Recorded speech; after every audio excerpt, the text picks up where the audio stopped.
All right, I'll go ahead and get started. So I'll grade your all's projects this week. They'll go on your midterm grades are due October 24th. So this assignment will go on there. You'll get a participation grade for the first half of the semester. I went over this at the beginning of the semester, but just a reminder, we've met about 25 times, so you get 2 points per day we meet. 0 if you're not here. 1 if you're here but you don't participate. 2 if you're here and participating. So you'll see that kind of reflected on your first participation grade. I drop your 4 lowest participation days. So if they're 0s, I replace them with 2s. If they're 1s, I replace them with 2s. So I'll do 2 of them on this grade, 2 of them on the next. If we don't have class or if it's conferences, everyone just gets 2s. So any day we don't meet, you guys do get some kind of like freebies. But just a reminder that it's not just coming to class. You still, if you're not participating in the conversation, if your headphones are in, if you're on your phone, like all of those things get you marked off for participation. So just to, you can always ask me questions about your grade, but that's what I track each day in a spreadsheet, and just to give you an idea of how I'm calculating that. And then you'll do your benchmark on Wednesday, and that will probably be the last assignment that'll be going on your midterm. So by now, you came up with 3 research questions from your community report and 3 research questions from your artifact report. You should have either already chose a question you're interested in researching or do that today. Be thinking about that. Your research plan that's due on Monday, you will need to tell me which question you're going to choose. Not this Monday, but on Halloween. I'll put that assignment up like sometime this week. Once I just determine everything you're going to need on there. But it'll be saying what your research question is going to be, showing some secondary sources, talking about kind of outlining your paper, and then talking about your multimodal project, but I'll get it all in like a rubric for you all. And then just a reminder, your final project is 3 elements, so the 2,500 word paper, the 8 to 10 minute presentation, and the creative project. So we're gonna look at 3 examples of projects people have previously done in this class. So you guys can get an idea of what these look like, what you could do. They just can't be a paper and they can't be a presentation. This is a photo essay.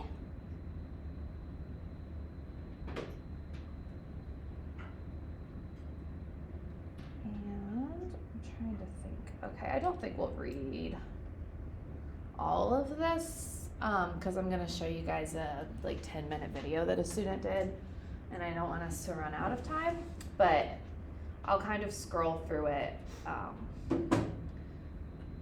And you can see Mackenzie, my research question is how Appalachian students cope with the struggles they face and what resources are available to them at UK.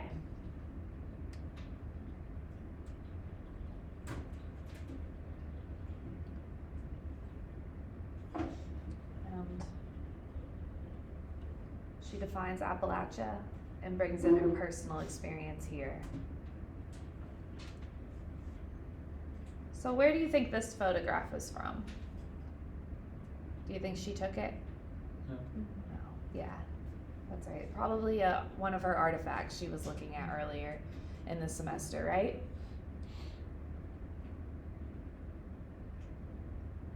Where do you think this is from? Yeah, so she brings in the experience of other students she's seen.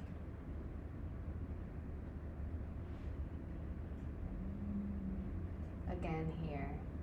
So this photo, we talked a lot about how your project needs to kind of look at two sides.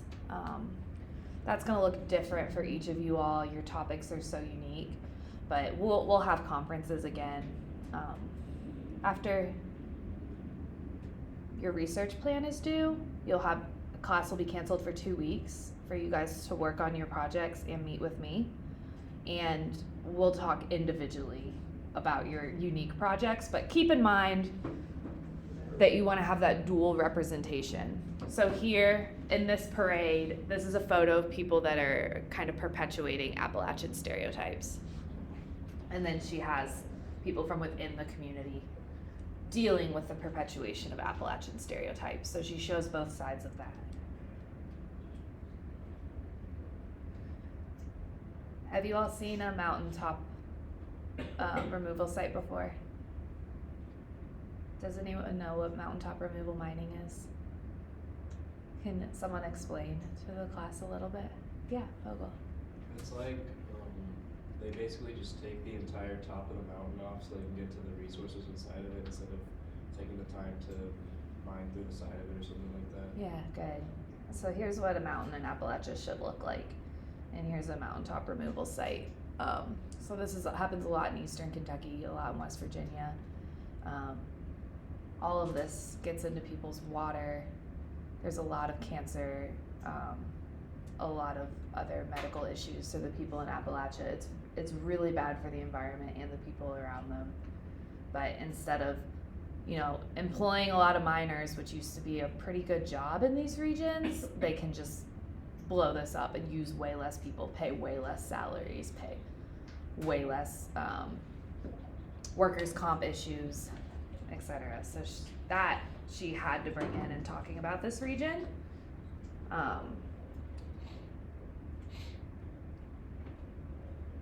Here's an interview with someone from her community, and then bringing it to campus.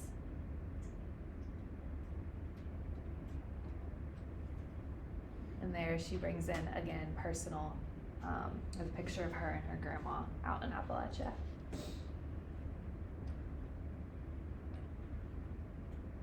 So these projects, I told you all it was optional reading in the Engaged Citizen.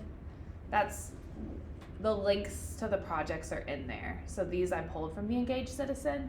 And if you go to I don't know the exact link. If you look in the book, it'll show you. But it's like this media. It has from previous years. So these are from last year that I'm showing you all. But you can look at other documentaries, podcasts, photo essays. You guys can do other things as well, but they're good examples. This is 10 minutes, but it's a good example. Yeah. So for our actual paper, we have to do a photo essay, or for our presentation, when do we have to do this? No, so you are gonna write just like a standard 2,500 word essay, and then you're gonna do an 8 to 10 minute presentation.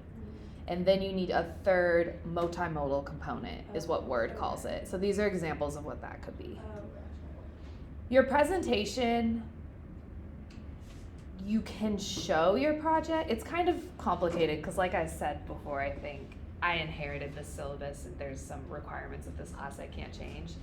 And your presentation is due before your multimodal project. So your presentation is due, we come back from Thanksgiving and then we do presentations. And that's it. So right after Thanksgiving, we'll have another round of presentations. And your multimodal project isn't due until December 12th when your final paper is due. But if you finished your project already, you can just show that as your presentation. If you made a 10-minute video, you could play that as your presentation. I would be completely happy with that, but I can't require it since your project isn't due until after. So I know that's kind of complicated, but your presentation can be showing your project, or it can be more like you guys just did, but that's 8-minute minimum, 10-ish minute maximum. It's okay to go over, but if you make a 30-minute podcast, play us a 5-minute clip from it for part of your project. Does that answer any? Perfect, yeah. Feel free to stop me. But yeah, I think maybe you guys will recognize someone in this video.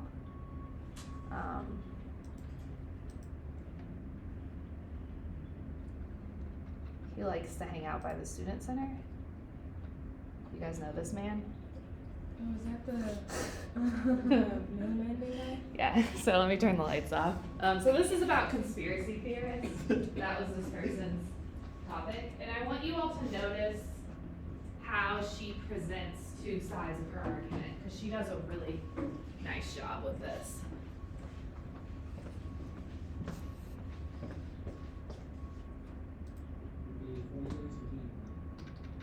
I thought it was a two.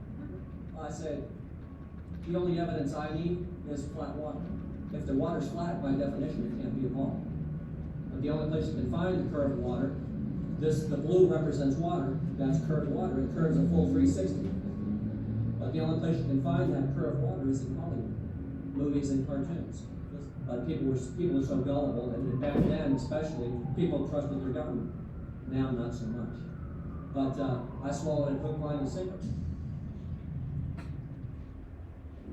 The most basic technical definition of a conspiracy theory sounds basic, but a theory about there being a conspiracy. And by conspiracy, we just mean something like a group of people usually behind closed doors in secret making some plan. So that can be something big and nefarious, like a government conspiracy, or it can be something benign and harmless, like friends planning a birthday party for another friend. Hello, I'm Mary Cunningham. I am a PhD candidate and instructor in the philosophy department at the University of Kentucky, and I do a lot of thinking about social epistemology and conspiracy theories. So if you are a friend of others and have a birthday coming up and think, my friends, I think I have a hunch that they might be planning something for me, congratulations, you are a conspiracy theorist. It doesn't necessarily mean a crackpot theory or a false theory. And there are plenty of true conspiracy theories too. If you were one of the reporters or, people investigating the Watergate scandal, you were a conspiracy theorist and you were totally correct that there was in fact a conspiracy occurring. My name is Jenny Rice. I'm a professor of writing, rhetoric, and digital studies at the University of Kentucky. And I study public rhetoric, public discourse, and argument. Recently I've also been interested in conspiracy theory discourse and with extraordinary claims that are often made. And so my book that came out last April is looking at how conspiracy theorists use evidence in their arguments with others, debates with others. Anything that you put out there, or if you disagree, then you might be seen as a disinformation agent or something along those lines. So it makes argument very different from how people debate when they know that they could possibly be wrong. This one's flat, well, most of it's flat. This one's low, this one's a ball. One of these is true and one's a lie. Guess which one? Peter Carpio, I'm a retired engineer. I tell you this is what we live on. But I found out going on 4 years ago that this is where we live. This is the real model. Well, I said, the only evidence I need is flat water. If the water's flat, by definition, it can't be a ball. But the only place you can find the curved water, the blue represents water, that's curved water, it curves a full 360. But the only place you can find that curved water is in Hollywood, movies and cartoons. How many towers came down on 9/11? 3. Which one is the third one? Building 7, just a few feet away from the Twin Towers. Came down just like the first 2 buildings, like a controlled demolition. Just as an example, among 9/11 truthers, some people I've worked a lot and studied with, who believe that 9/11 was an inside job or some other, they don't believe the mainstream narrative. If you will say, well, look, there was this independent investigation into it done by this non-political group, and they've concluded that, in fact, the main narrative is that, and they'll say, aha, the fact that there's this report that's put out shows how much the government's trying to cover up exactly what we're trying to prove. This proves that we're on the right track, right? Otherwise, why would they put out this huge document saying that we're wrong? I was on Behind the Curve on Netflix, the documentary Behind the Curve.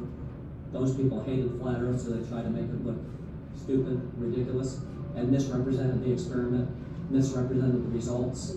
The appeal to them, to many people, is that they explain everything. So if you're wondering, why did this happen, or why are things like that, conspiracy narratives give you a really nice sense of why is everything this way. It was because this Illuminati or this shadow group or this other group of people are causing all this to happen. That anyone is like a perfectly sanitized, logical, spotlight human being is such a myth. Everyone is so subject to these social forces in just, the most basic level of engagement in the world. So, that can cause people to believe some kind of wild things. So, is the Earth flat? Well, it's about definitions. What do you mean by flat? Like, do you believe I think the water's flat. if the water is flat? And if the water's flat, it can't be a ball. In conspiracy rhetoric, oftentimes the way that we describe the use of evidence and argument is that it's self-sealing, meaning that, you generally when you make a claim about something, you have evidence and you offer up that evidence and people might debate it, and you might change your mind about it if it turns out this isn't true or if it's faulty or in some way. In conspiracy rhetoric, though, we tend to see where if somebody disputes a piece of evidence or finds it faulty, that dispute then sort of gets sucked into the conspiracy rhetoric itself and ends up sort of doing the exact opposite of what that person meant to do. A lot of flat earthers, I'm not convinced at least that they care whether the earth is actually flat, that it's more about being in this, active, vibrant, exciting community of debate with the experts. They tell you don't trust your senses, don't trust what your senses tell you. We don't feel any emotion, the water looks flat. Don't trust your senses, trust what the professor in the white lab coat tells you. And they've got it all compartmentalized. If that's not your specialty, if your specialty is not astrophysics, you have no business talking about the earth being flat. Well, that's one way they control it. Because we are people living in the year 2021 in a society, we are all subject to something called epistemic dependency, which basically means that we rely on the knowledge and expertise of others. You don't do your own research on everything. It's a joke to these people. They think it's a joke. I don't think it's a joke.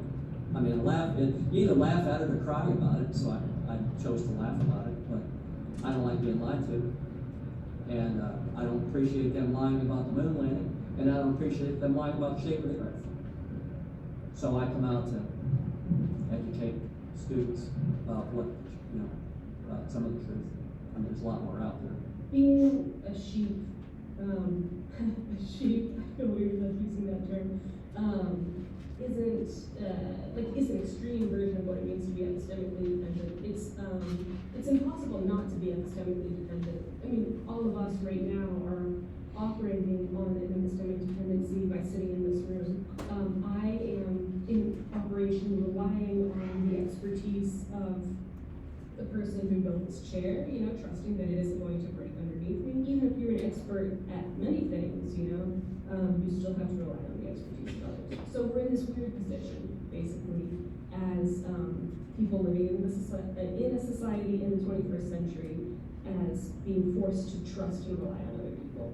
The first professor at UK that publishes a paper saying the earth is flat, how long do you think they'll keep their job? I'd say less than 24 hours. They'll be out looking for a new job, but nobody will hire them because they think the earth is flat. That's how they control academia. A healthy level of skepticism depends on who you are, what you know, yeah, in your area of expertise. It's healthy to be, and maybe more responsible to be skeptical about things that you are more familiar with and that you can more realistically research. And it's usually less practical to be skeptical about things that you couldn't realistically research or verify the truth or falsity of anyway. All right.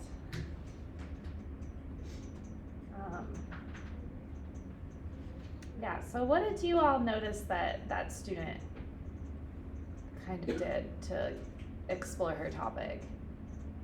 Yeah, Logan. Went to a few different people, talked about the topic rather than just like one person just asking questions. Yeah, good.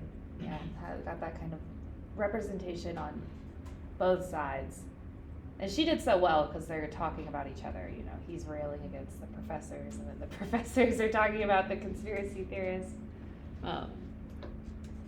Anything else you all noticed about the production, kind of how she, do you feel like she was neutral in this or trying to like push an agenda?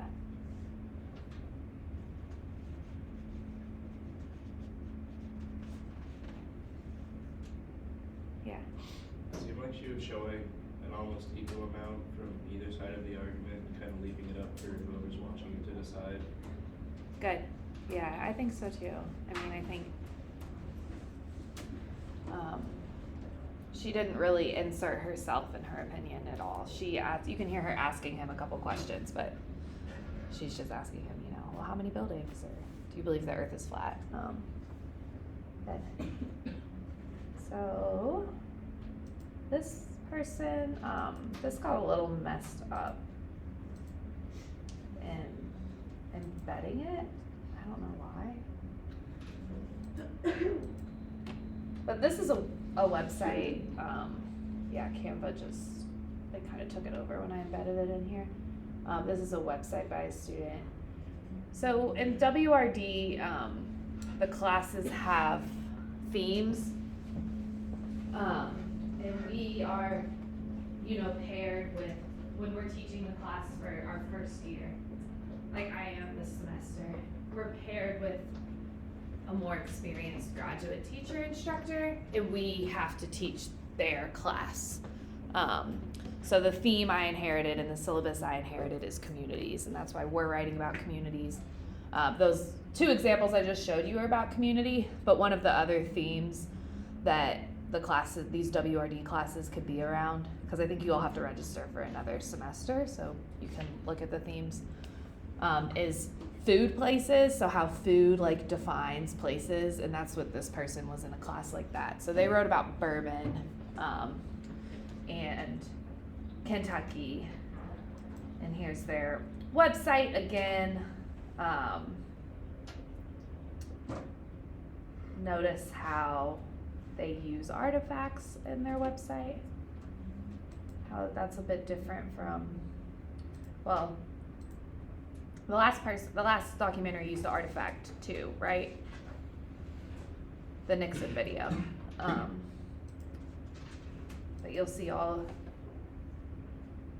you can click through hers. No.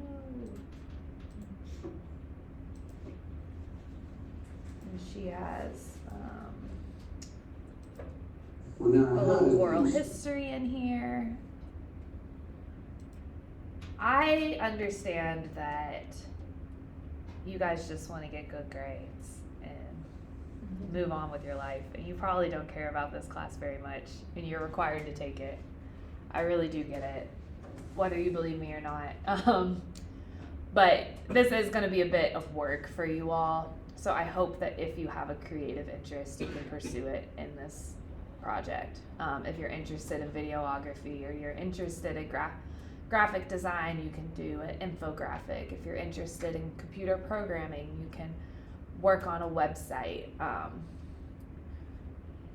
Whatever your interest is, I do hope that you can pursue some of it.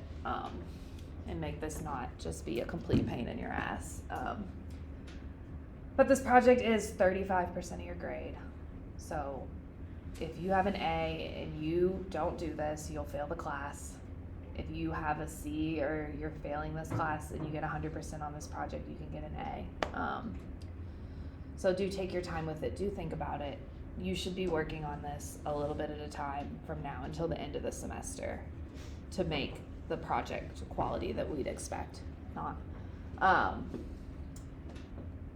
Do you all have any questions about this project? Yeah. So you said that the presentation part of it is due like before like everything else? Yeah. Okay. Yeah, because basically we're spending the last 2 weeks giving our presentations. So like this is your final exam, pretty much.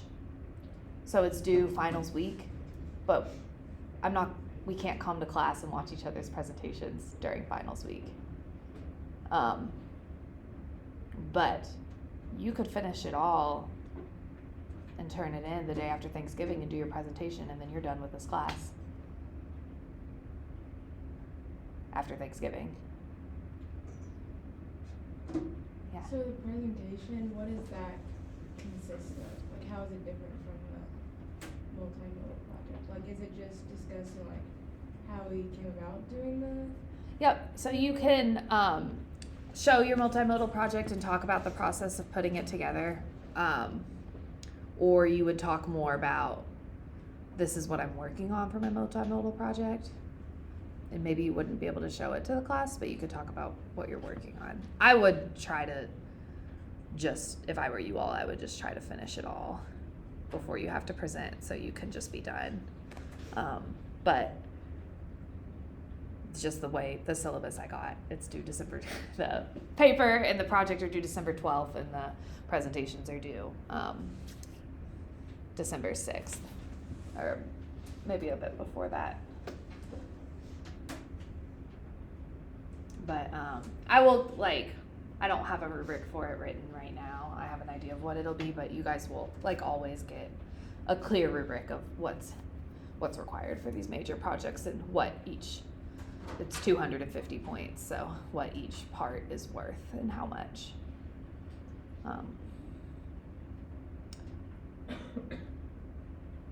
Any other questions?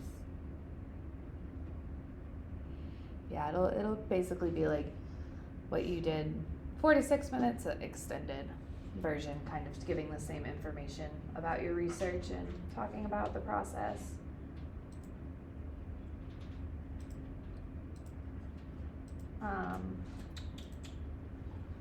This is gonna be really loud.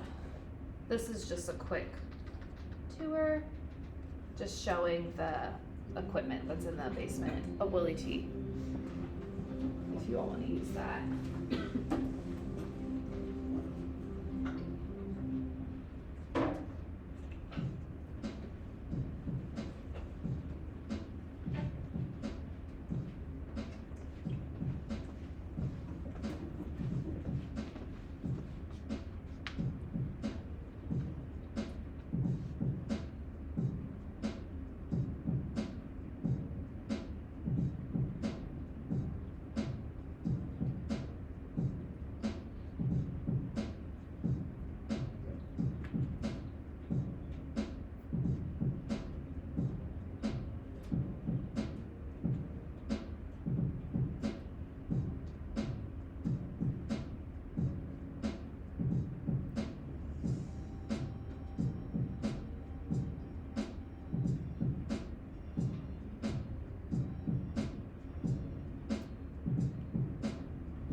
today,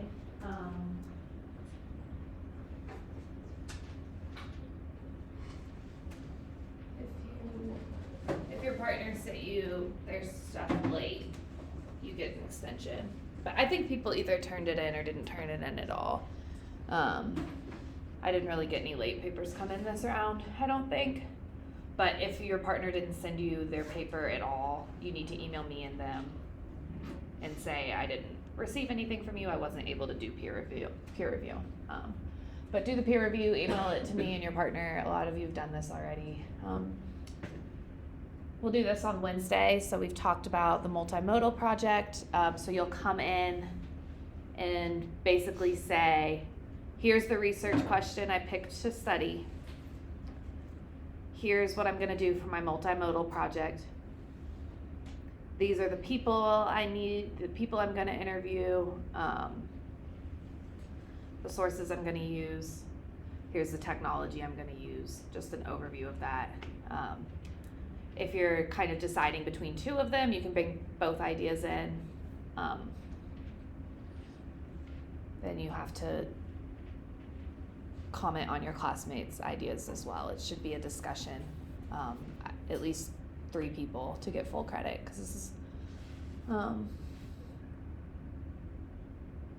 a good idea. I think it'll be helpful for us to hear what everybody's doing and get advice from each other on what could make it better.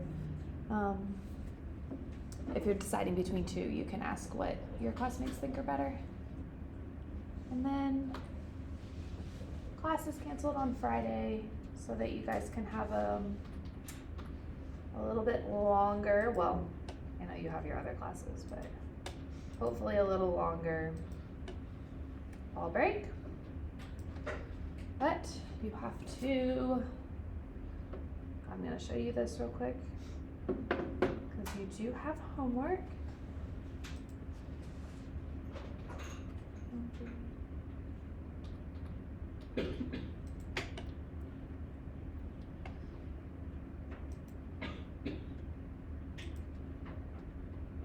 This is due on Friday.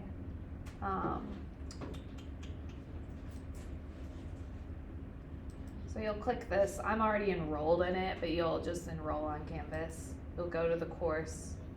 This is about secondary resource research. So a lot of good information, some stuff we've talked about, some new stuff. It takes 40 minutes to complete. There's 5 modules, and each module has a quiz. To get the points, you upload proof of completion in the form of a screenshot of a completed quiz. So 1 quiz completed, screenshot it, upload it to Canvas. Any questions about that? So that's what we're doing instead of class on Friday. And then when we come back on Wednesday, we're gonna start talking about writing again, writing style. So there's 2 essays in the Engaged Citizen textbook you have. These are student essays from WRD. So read those, pages 3 to 15. That's an example of what like an A paper is in this class. So we'll talk about what's working in those on Wednesday. Do y'all have any questions? All right, well, y'all are free to go. Thanks so much. Have a good rest of your day.